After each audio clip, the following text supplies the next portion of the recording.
Assalamualaikum warahmatullahi wabarakatuh. Perkenalkan, nama saya Devita Nur Insani dari Program Studi Pendidikan IPA Universitas Jember Angkatan 2017. Pada kesempatan kali ini, saya akan memberikan suatu percobaan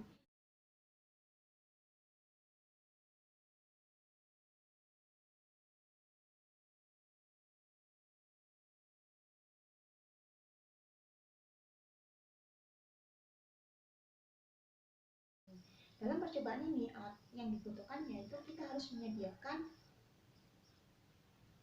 gelas kosong secukupnya. Kemudian kita juga menyediakan tisu. Kemudian kita dalam percobaan ini menggunakan 3 bahan. Yang pertama, untuk yang suspensi kita menggunakan larutan santan ataupun susu. Kemudian untuk uji larutan nanti kita akan menggunakan larutan gula yang dimasukkan ke dalam air. Selanjutnya yaitu kita juga menggunakan nanti untuk yang bagian koloidnya kita menggunakan serbuk dari kopi. Kemudian tak lupa kita juga harus menyiapkan airnya sebagai zat pelarutnya. Kemudian kita gunakan sendok. Sendok ini digunakan untuk mengaduknya.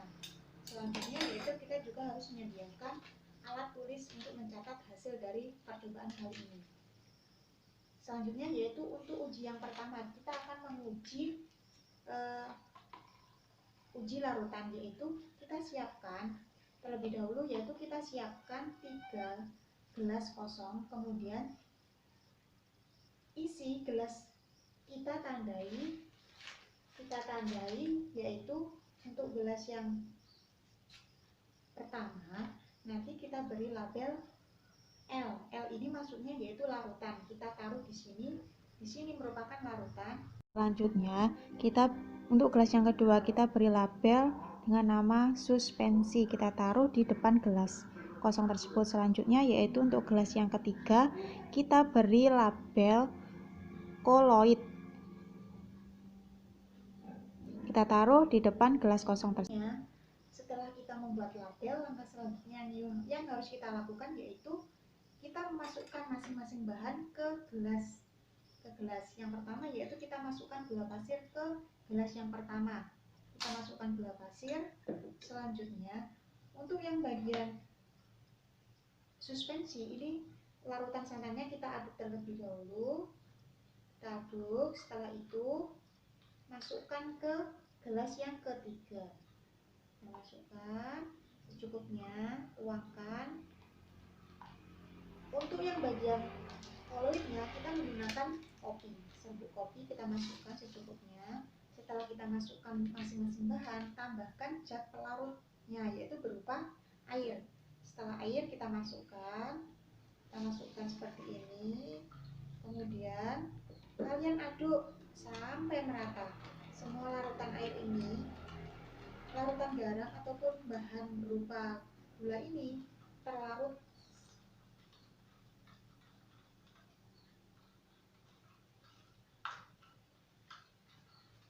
hingga merata. Tambahkan air lagi supaya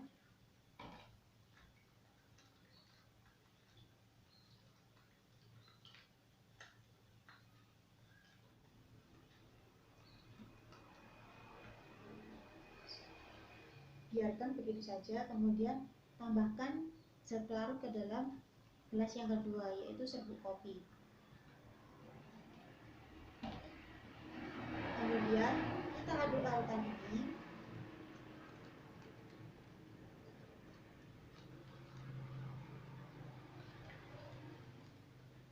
sampai merata.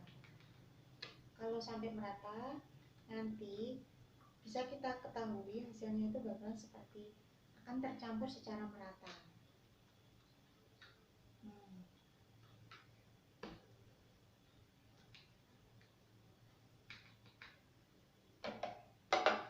Kita juga harus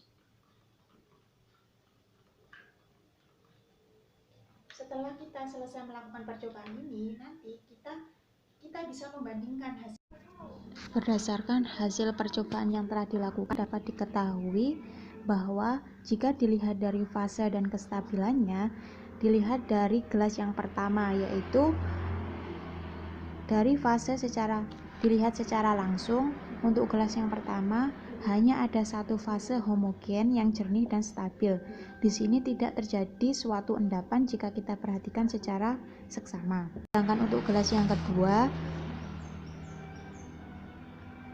terlihat nyata, terdiri dari dua fase heterogen yang terpisah dengan nyata dan tampak tidak stabil. Jika kita perhatikan antara serbuk kopi dengan larutan air. Untuk gelas yang terakhir, yaitu pada gelas 3, hanya terlihat satu fase saja, padahal ada dua fase bahkan lebih. Jika dilihat, yaitu memiliki warna yang keruh, nampak stabil.